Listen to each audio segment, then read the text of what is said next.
అందరికీ నమస్తే. నేను మీ Tejaswini. Welcome to Teja vlogs. ఈరోజు వీడియో ఏంటి అంటే మిగిలిపోయిన ఇడ్లీ పిండితో క్రిస్పీగా టేస్టీగా పునుగులని ఎలా చేసుకోవాలో చూద్దాం. ముందుగా మనము 2 to 3 ఆనియన్స్ని ఎడ్జెస్ కట్ చేసుకొని మంచిగా వాష్ చేసుకొని చిన్న చిన్న పీసెస్ లాగా కట్ చేసుకుందాం. నెక్స్ట్ కొత్తిమీరని కూడా తీసుకొని మంచిగా వాష్ చేసుకొని దాన్ని కూడా చిన్న చిన్నగా కట్ చేసుకోండి. వాటర్ కలపని చిక్కటి ఇడ్లీ బ్యాటర్ని తీసుకుందాం. అందులో 2 cups ఆఫ్ గోధుమ పిండిని వేసుకొని అలాగే 1 కప్పు బియ్య పిండిని కూడా యాడ్ చేసుకుందాం.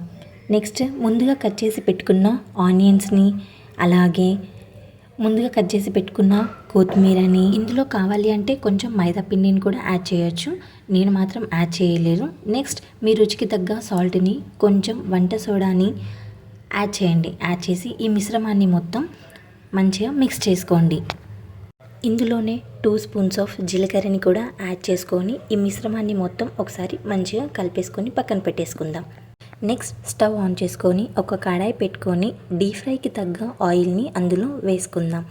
వేసుకున్న ఆయిల్ హీట్ ఎక్కిందో లేదో ఒకసారి చెక్ చేసుకొని ముందుగా ప్రిపేర్ చేసుకున్న ఈ పిండిని చిన్న చిన్న బౌల్స్ లాగా అందులో వేసుకుందాం.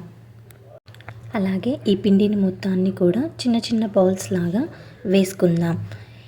వేసుకున్న బౌల్స్ ఇలా గోల్డెన్ కలర్ వచ్చేలాగా చూసుకొని మనం సర్వ్ చేసుకుందాం.